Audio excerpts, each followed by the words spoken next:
Bueno, yo quería compartir hoy con ustedes un pasaje de la palabra de Dios que no puede faltar en nuestras vidas y se encuentra en el primer libro de los Reyes, en el capítulo 8.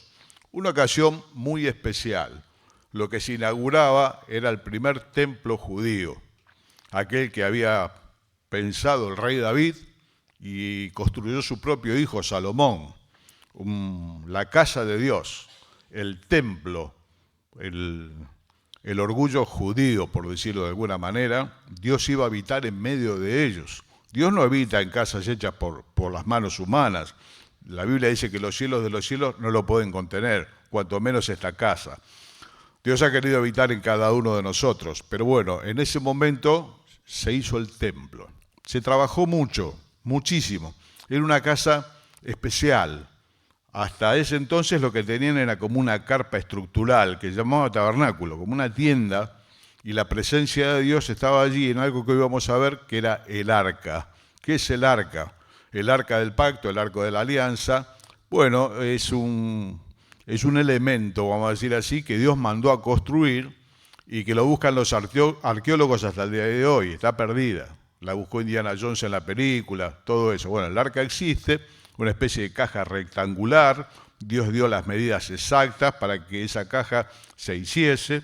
Estaba revestida en oro por dentro, por fuera, y allí adentro, bueno, estaba las tablas de la ley que Dios le dio a Moisés, había maná, la comida que ellos comieron en el desierto, y sobre esa placa de oro que estaba arriba de esa caja rectangular es donde el sumo sacerdote una vez por año entraba con sangre ajena, con la sangre de un animal, no de una persona. Nunca se hicieron sacrificios humanos en el pueblo de Dios. Eso es muy particular de muchas culturas. Pero acá el sacerdote tenía que entrar y presentar esa sangre de una víctima inocente por los pecados del pueblo. Y Dios se manifestaba en ese lugar. El arca era un elemento por sí intocable, sino por los sacerdotes que Dios había designado. En una ocasión alguien quiso sostener el arca porque se caía. La estaban llevando equivocadamente en un carro. Se tambaleó, alguien la quiso tocar, cayó muerto en el momento. El arca no se podía tocar sino por manos sacerdotales. Y a los costados, en los extremos, tenía unas argollas por donde se pasaba un palo, y cuando se transportaba, los sacerdotes designados la llevaban sobre el hombro y la trasladaban. Por muchos años habitó en esta especie de carpa estructural, para que nosotros entendamos nuestros tiempos, y ese era el tabernáculo. Moisés lo levantó en el desierto. Pero bueno, los años pasaron y vinieron otras generaciones, como acá. ¿Y qué hicieron? Y llevaron la obra más lejos. Llegó el rey David y dijo, no puede ser que yo tenga una casa como la que tengo y el arca de Dios está en una tienda, no puede ser. Digo que hagamos una casa especial para que allí habite la presencia de Dios en el arca. Y bueno, allí se comenzó a construir el templo. Lo construye su hijo Salomón, pero un día lo inauguran. Y como toda inauguración, hubo fiesta. Como hoy tenemos nosotros fiesta por el aniversario, después vamos a comer y vamos a festejar. Una ocasión muy especial que se cuenta acá en Primera Reyes 8 y leemos la palabra de Dios de esta manera. Versículo 1 dice, entonces Salomón reunió ante sí en Jerusalén a los ancianos de Israel, a todos los jefes de las tribus y a todos los principales de las familias de los hijos de Israel, para traer el arca del pacto de Jehová de la ciudad de David, la cual es Sión, y se reunieron con el rey Salomón todos los varones de Israel en el mes de Etanim, que es el mes séptimo, en el día de la fiesta solemne, y vinieron todos los ancianos de Israel y los sacerdotes tomaron el arca. Y llevaron el arca de Jehová y el tabernáculo de reunión, aquella carpa estructural, y todos los utensilios sagrados que estaban en el tabernáculo, los cuales llevaban los sacerdotes y levitas.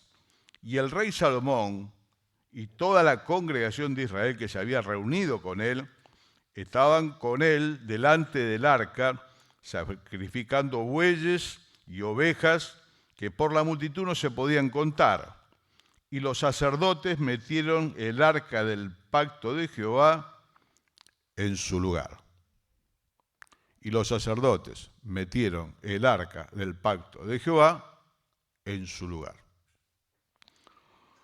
En el santuario de la casa, en el lugar santísimo, debajo de las alas de los querubines, en un lugar preparado. El templo tenía dos lugares principales, el lugar santo y el lugar santísimo. Había una cortina muy gruesa y allí estaba el arca de Dios, y sobre el arca había unos querubines, unos ángeles con alas extendidas, mirando el arca.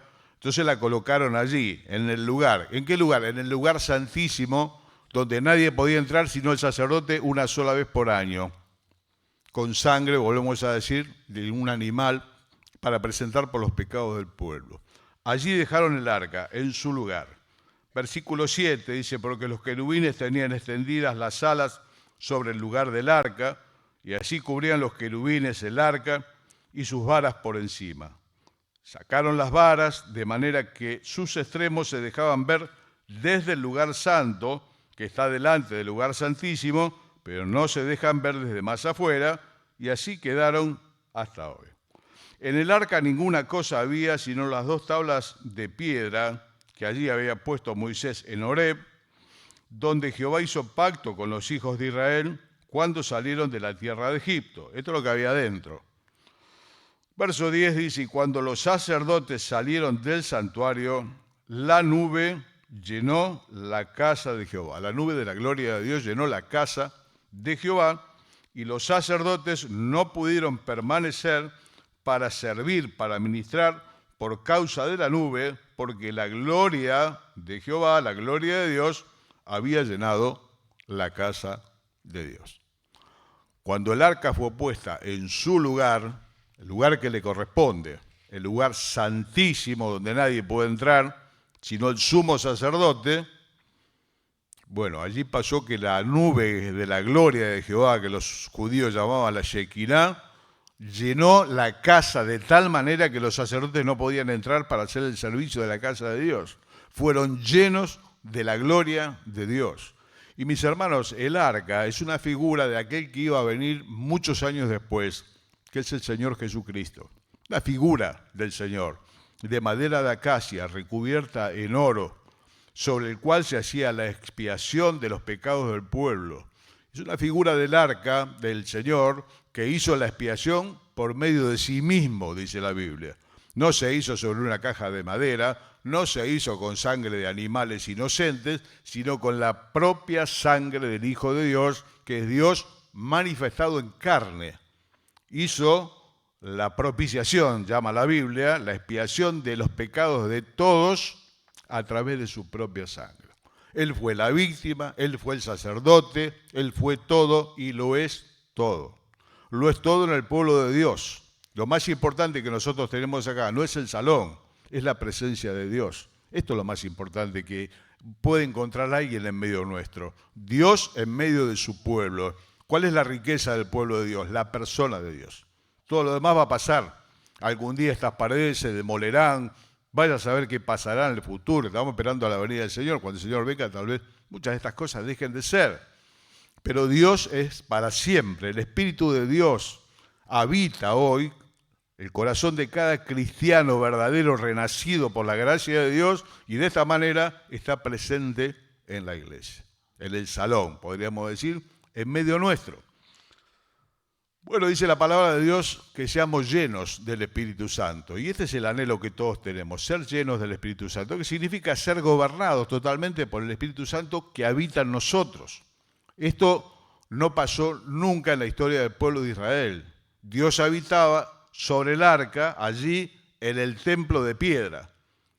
Después de la venida del Señor y de esa expiación que hizo a través de sí mismo, el Espíritu Santo empezó a hacer el templo en cada una de las personas que abrieron su corazón a Jesucristo con arrepentimiento sincero, con reconocimiento de faltas, pidiendo perdón como aquel que no tiene en realidad otra posibilidad, y Dios en su bondad perdonó pecados y puso su Espíritu. La Biblia dice que el Espíritu de Dios fue derramado en nuestros corazones, el amor de Dios, por el Espíritu Santo. Así que cada uno de nosotros es templo del Espíritu Santo. Y cuando todos nos juntamos, bueno, la experiencia, hermano, tuya y la mía, toda sumada, será que se manifieste la gloria de Dios en medio de nuestro o no.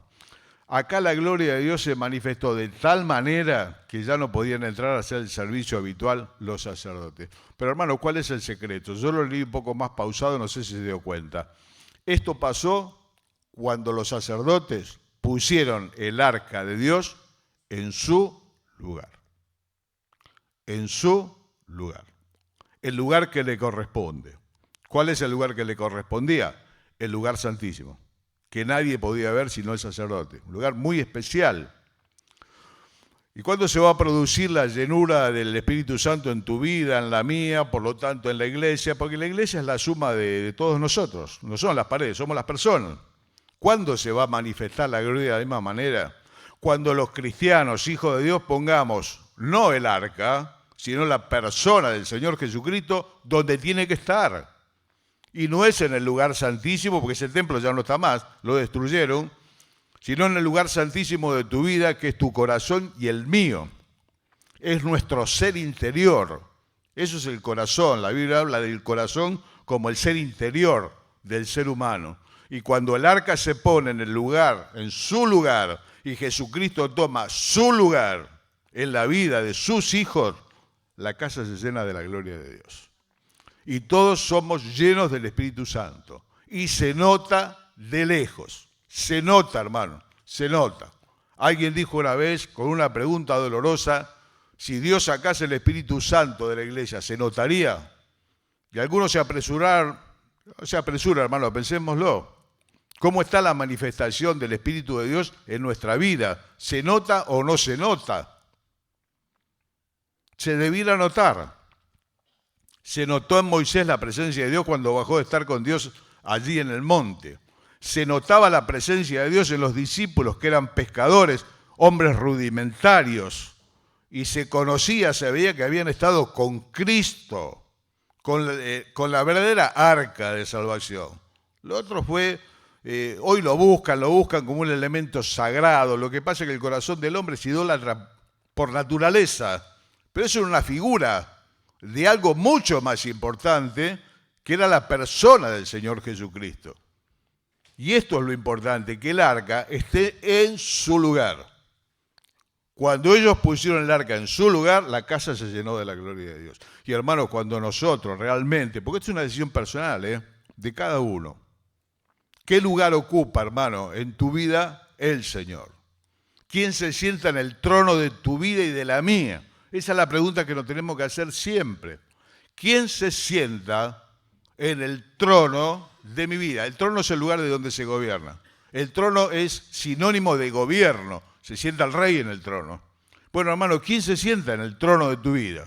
Muchas veces nos sentamos nosotros mismos en el trono y manejamos nuestra propia vida y somos los reyes de nuestra vida. Y como dicen las personas que no conocen al Señor, mi vida es mía, yo la manejo como quiero. ¿Quién está sentado en el trono? Él.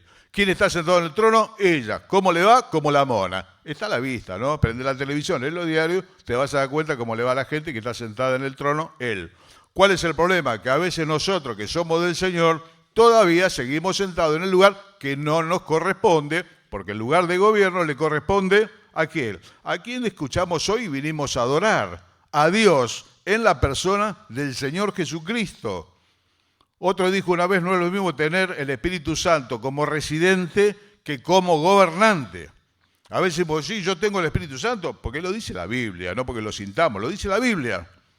Pero la pregunta es, ¿está como visitante o está como gobernante? ¿Quién es, hermano, el gobernador de tu vida?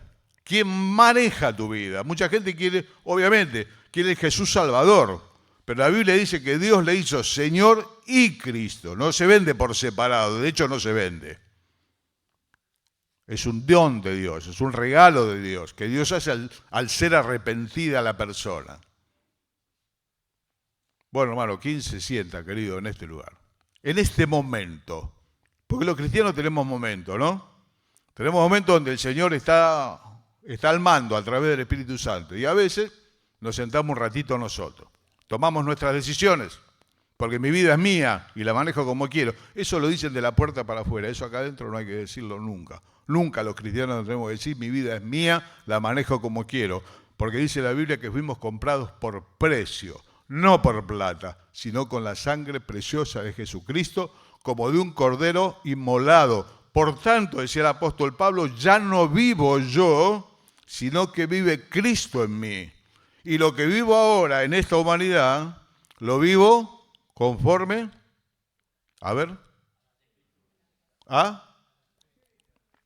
de Jesucristo. Ya no vivo yo, más Cristo vive en mí, y lo que vivo ahora lo vivo en la fe del Hijo de Dios. Bueno, querido, primera pregunta, ¿quién está sentado en el trono? A lo mejor no estoy yo, a lo mejor lo que hay es mi familia. A la familia hay que cuidarla, y si es necesario hay que dar la vida por la familia, y si no, no tenga familia, quédese solito. Los que tenemos familia somos responsables por nuestra familia. Hay que proveerla a la familia y hay que cuidarla, especialmente los varones. Tenemos que cuidar. Pero no hay que adorarla, hermano. A veces nosotros adoramos la familia. No, querido, a Dios se le adora únicamente a Dios. Y a la familia se la cuida. Y a los amigos se los quiere y se los cuida.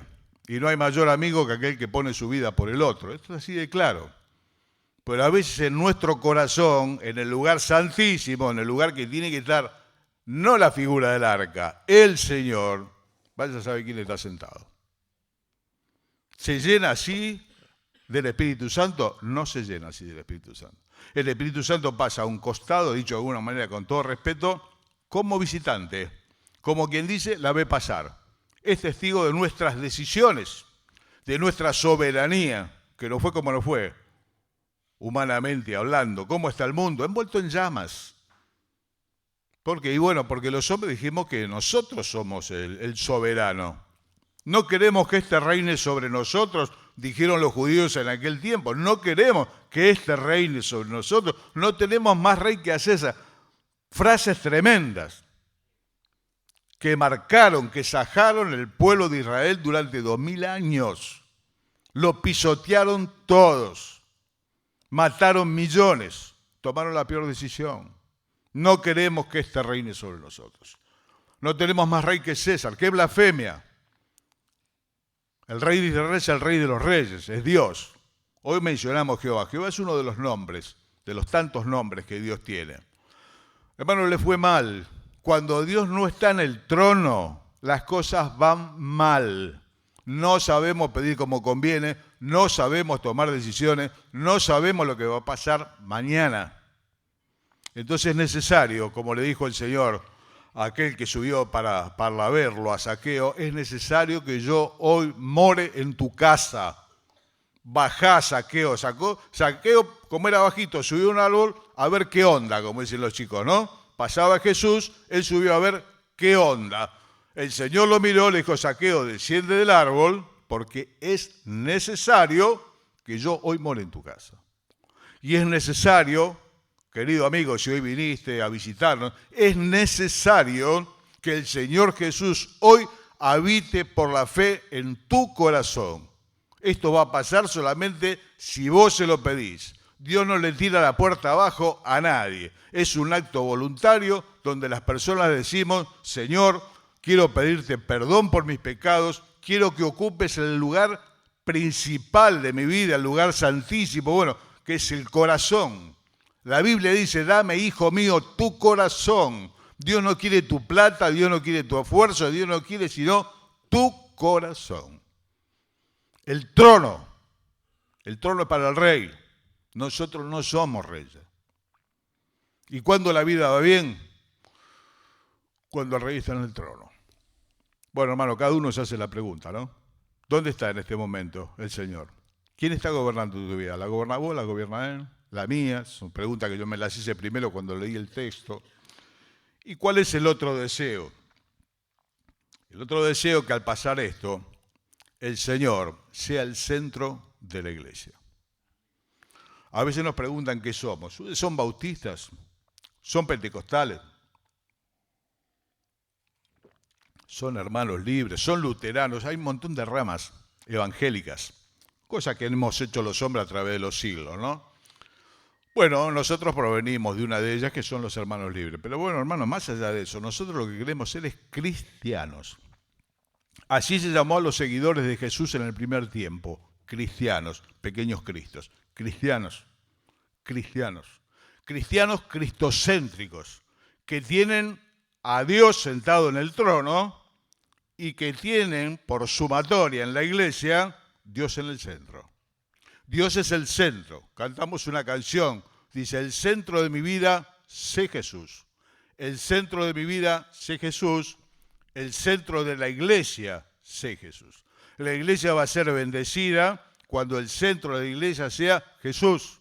Hay grupos de cristianos donde el centro de la iglesia es el pastor. Mal, pésimo, mal, así le va.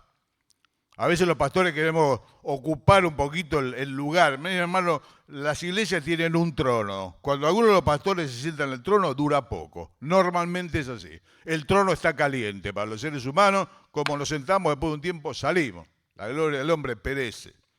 Cuando alguien toma el lugar, Dios dice, yo soy Jehová, no daré mi gloria a otro. Nadie se puede sentar en el trono de Dios. ¿Qué somos los pastores? Colaboradores. Queridos, colaboradores por la gracia de Dios, del Señor Jesucristo, lo cual para nosotros es todo un honor. No puede haber en el centro de la iglesia las tradiciones y el tradicionalismo. Tenemos la palabra de Dios y tenemos algunas tradiciones. Son sanas, nos las han dejado los mayores y son sanas. Hay una diferencia entre la tradición y el tradicionalismo. Esto lo dijo un predicador en una ocasión, no es una frase mía, ¿no? Dijo, las tradiciones son la fe viva de los que murieron. Las tradiciones son la fe viva de los que murieron.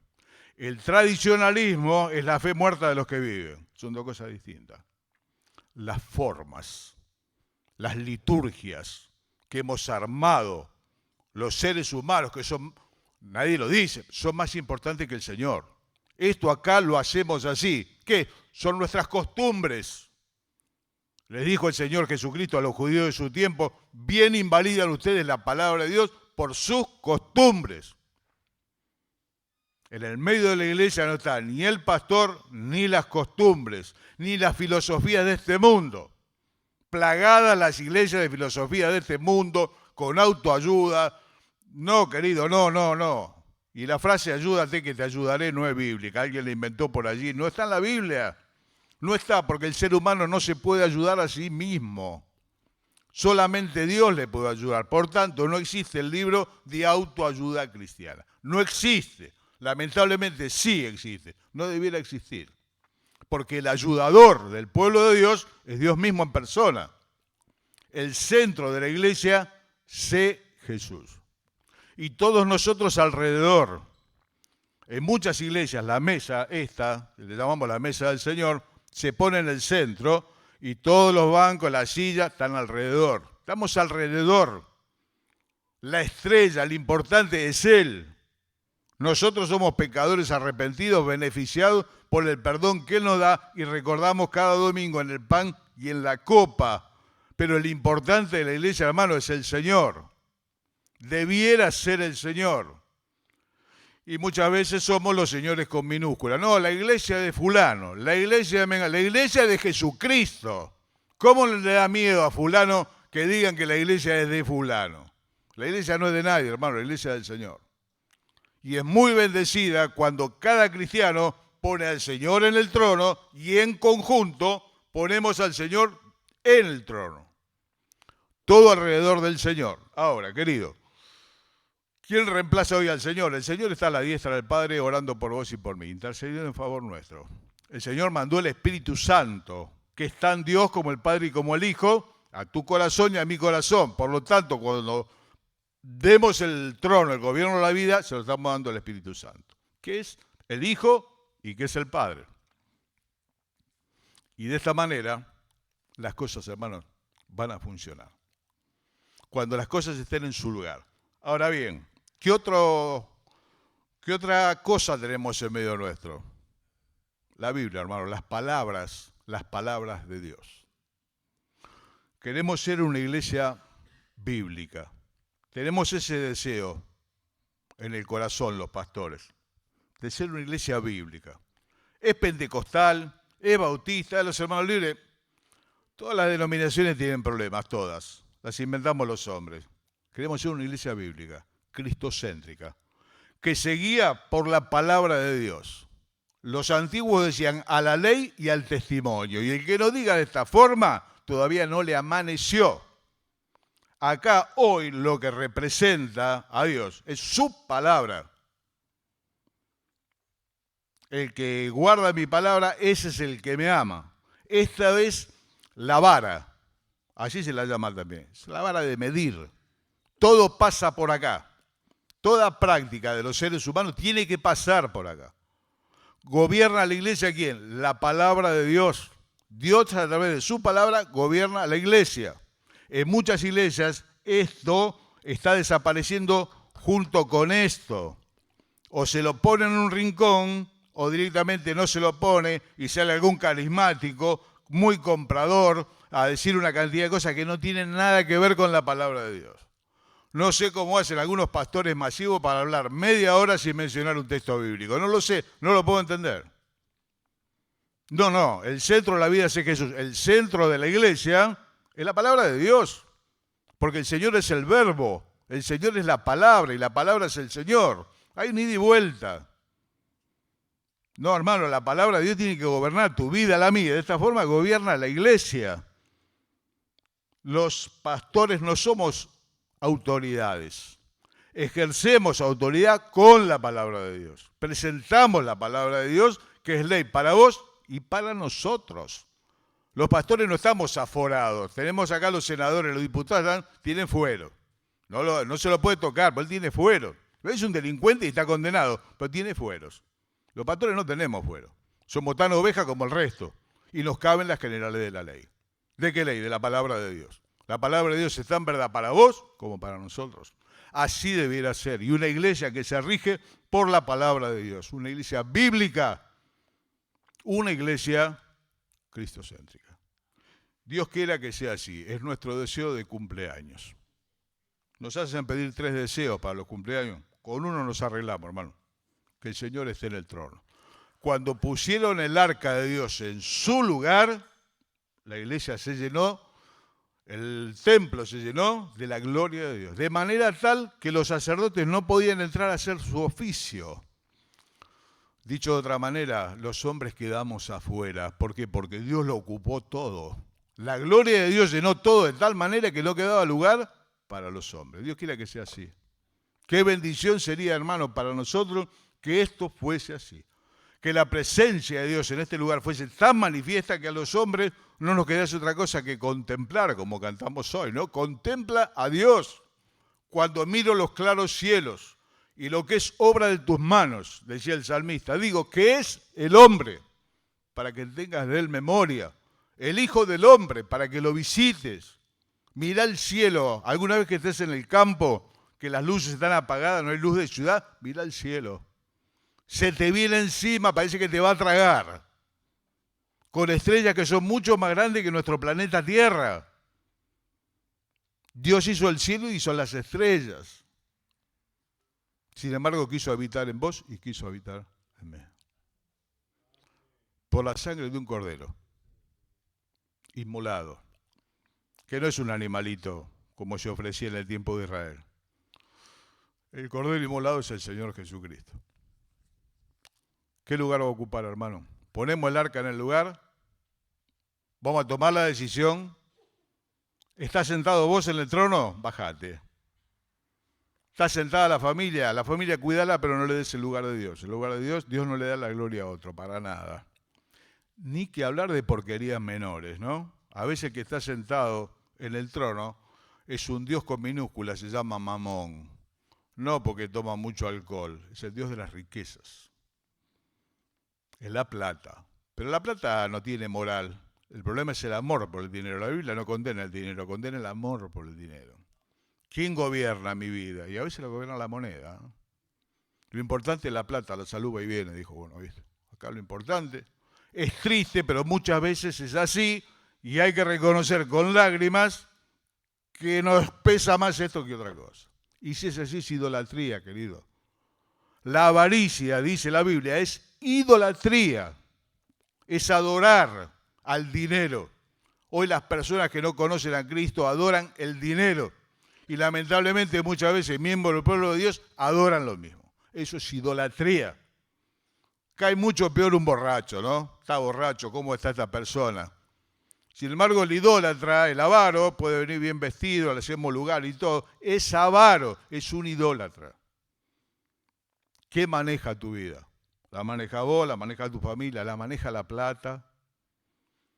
¿Quién está en el centro de la iglesia? Los pastores que se corran porque la silla está caliente, querido. Yo en 40 años con Guillermo vimos pasar tanta gente por este lugar, tenemos la silla calentita. Y tememos en gran manera que el Señor no nos saque a nosotros también. Pues es el Señor el que pone y saca. Pone y saca. Los pastores somos como fusibles, como los ministros, ¿no? Hay problema, volvió el ministro. Y cuando hay problema y el pastor no entiende y genera problema y el pastor no entiende, sale. La silla está caliente. Quiera Dios, hermano, que lo ocupe el Señor. Que no sea la iglesia de fulanito o de perengano, que sea la iglesia del Señor. ¿Qué somos? Cristianos. ¿Qué quisiéramos ser? Cristianos bíblicos, donde Cristo es el centro. Oramos y le pedimos este deseo al único que lo pueda hacer posible en nosotros, que es a Dios. Amado Padre Celestial, cuántas gracias te damos, que siendo nada, Señor, como aquel que miraba a los cielos, tú te acordaste de nosotros en nuestro abatimiento y enviaste a tu Hijo a buscar, a salvar esto que somos nosotros, Señor, que es lo que se había perdido. Gracias, Señor, que fuimos encontrados. No te buscábamos nosotros a vos, sino que vos nos buscabas a nosotros. Dice tu palabra que tú estabas en Cristo reconciliando contigo al mundo. Señor, gracias te damos por la reconciliación que el Señor hizo a través de su sangre para cada uno de nosotros contigo. Queremos dejar este deseo como iglesia.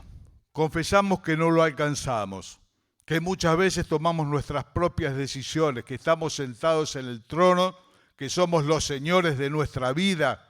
Señor, que tú nos perdones por esto. Es tan humano, Señor, y lo hacemos tantas veces que te deshonramos. Con nuestra boca confesamos que tú eres el Señor, pero Padre, muchas veces en los hechos no es así, la vida la manejamos como nos parece. Señor, no quisiéramos que nada ni nadie esté en ese lugar, mucho menos el dinero, Señor. Que tú nos guardes de esta idolatría, Padre, que enfermó el mundo en el que vivimos. El mundo está así por la codicia del dinero y por el oro, y se mata, y el hambre, y la guerra, y tantas cosas más. Libra nuestros corazones del amor por el dinero. Gracias por lo que nos das para el sustento diario. Que tú nos libres de enamorarnos, Señor, de la billetera. Padre del cielo, y por la iglesia queremos ser una iglesia donde tú seas el centro de nuestra vida, de la vida de iglesia, donde las decisiones sean las decisiones de tu palabra, porque anhelamos lo que hemos leído esta mañana, que cuando así ocurra, tu gloria lo llene todo, de manera que los hombres quedemos afuera. Danos, Señor, esto que te rogamos. Gracias por el pasado. Gracias por nuestros hermanos que han trabajado desde aquellas décadas. Señor, y hoy recordamos y en Aide a tantos queridos que pusieron sus vidas, sus años, sus horas. Señor, y hoy nosotros continuamos esta obra, y si tú lo vienes antes, tal vez, Señor, lo hagan nuestros jóvenes. Es el deseo sincero de nuestro corazón que así sea. Señor, que esta lámpara esté encendida en el día de tu regreso. Cuando tú vuelvas, Señor, por nosotros, oramos, Señor, que este lugar todavía permanezca abierto para tu gloria. Te lo rogamos muy agradecidos en el nombre del Señor Jesús. Amén. Sí. Bueno, mis hermanos, ahora vamos acomodando alguna sillita y vamos comiendo algo hasta que llegue la comida. Señor les bendiga.